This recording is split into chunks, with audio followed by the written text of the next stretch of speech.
예, 수고하십니다. 우리 지사님하고 저는 개인적인 이제 인연이 많은데 이명박 정부에서 비서관으로서 함께했고 또 이명박 정부에서 예산실장 또 기재부 2차관 할 때 같은 여권의 일원으로서 함께 논의를 했고 박근혜 정부에서는 국무실장 하셨고 아주대 총장할 때 제가 축하하러 취임식까지 제가 참석을 네, 했습니다. 맞습니다. 감사했습니다. 예, 그런데 그 다음에는 이제 어디 잠수나 어디 좀 계시더니 대통령 출마한다 그래서 저는 좀 새로운 길을 갈 줄 알았어요. 그래서 그게 실패를 하니까 갑자기 민주당에 들어가가지고 이재명 후보 선거운동을 열심히 하더라고요. 그런 거 보면서 아, 저분이 평상시에 제가 알고 있는 정체성에 맞나? 그래서 저는 그런 의심을 많이 했습니다. 뭐 경기지사 한 번 하고 말 겁니까? 다음에 대통령 출마할 겁니까? 어떻게 할 겁니까? 뭐 그런 생각 지금 해본 적 없습니다, 의원님. 아니 대통령 출마가 대통령이 최종적인 꿈인 것 같아요. 지금 왜냐하면은 지사면은 몽빈관으로서 지방행정에 몰두를 해야 되는데 물론 뭐 지방행정에 어느 정도 일을 하겠지만은 이런 여야 간의 이해가 아주 첨예하게 대립되는 이 정치 문제에 대해서 언급을 자주 하시고 그런 정치예산 행사에 자주 참석하는 것을 보니까 아직도 대통령에 대한 꿈은 버리지 않았다 이렇게 생각하고 있습니다. 이재명의 기본소득, 오세훈의 안심소득, 그랬더니 또 김동연의 기회소득까지 나오는 거 보니까 뭔가 상품을 만들려고 애쓰고 있다 이런 생각이 듭니다. 자 보십시오.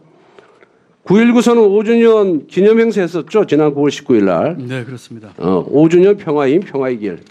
여기 보면은 우리 모두의 꿈이 선출된 권력에 의해 위협받고 있다. 평화라는 찬란한 꿈도 발해가는 듯하다. 민주주의, 민생경제, 평화. 윤석열 정부 후퇴가 지우고 있는 우리 모두의 꿈이다. 이렇게 했는데 이 군사 합의라는 것은 쌍방이 지켜야지 그 합의 효력이 발생하는 거예요. 그런데 문재인 정부 시절 이 합의해놓고 북한의 핵도발이 얼마나 자주 있었습니까? 인정하죠? 핵도발이 있었던 거 인정하죠? 네. 그리고 남북 공동 연락 사무소까지 파견을 했어요. 그런데 이렇게 명백하게 북한에 의한 합의 파기 사실을 망각한 채 평화의 꿈문을 하는 것을 보니까 이건 잘 이해가 안 간다 그런 생각이 들고요. 그 다음에 민생 경제가 뭐 후퇴가 한다는데 아니 문재인 정부 때 기재부 장관 하셨지만은 잘했습니까? 잘했으면 정권이 교체됐겠습니까? 소득주도 성장 반대했잖아요. 그런데도 불구하고 부총리 하면서 어느 정도 용인했어요. 포퓰리즘 정책 반대했잖아요. 그것도 용인했어요. 부동산 정책은 실패했다는 건 온 국민이 다 인정하는 겁니다. 그 다음에 극단적인 팬덤 정치했잖아요. 그리고 아무리 적극적인 재정 정책을 하지만은 대한민국 정부 수립 이후 75년 동안 진 국가부채보다 문재인 정부 5년 동안 진 국가부채가 더 많아요. 거의 비슷해요.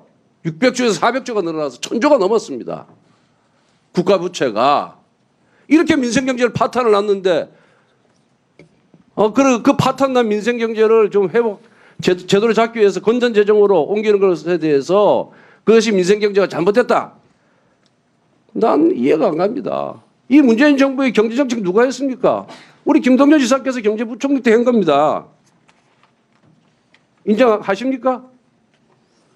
그 다음에요. 그 다음에 이 보십시오. 요즘 최근에 감사원에서 문재인 정부 시절에 통계 조작 알고 계시죠?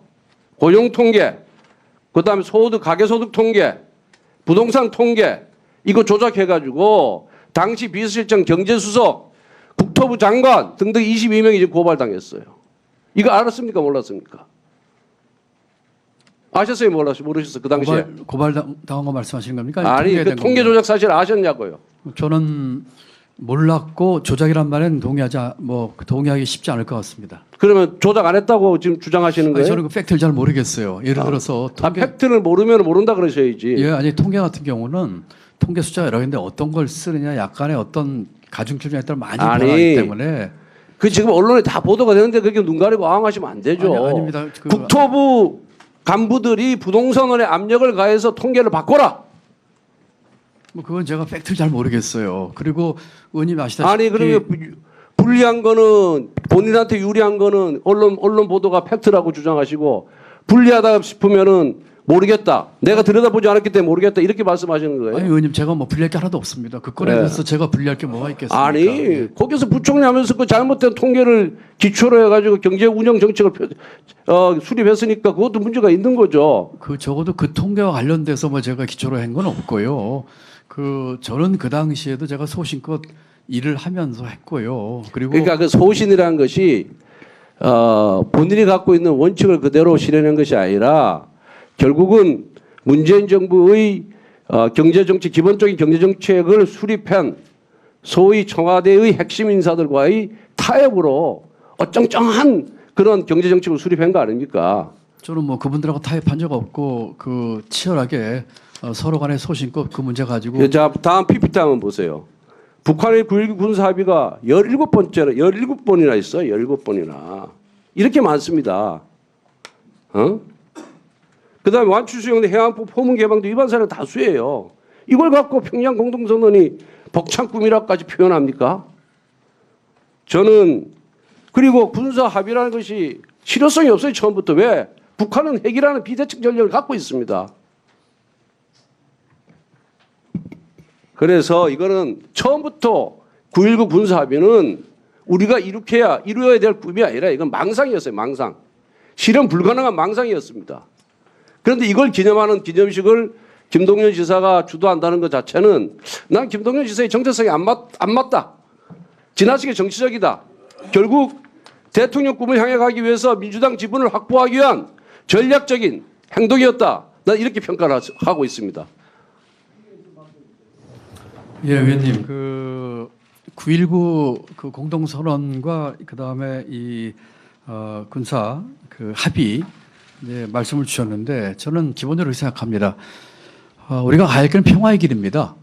그리고 그 가는 과정이 길고 힘들 겁니다.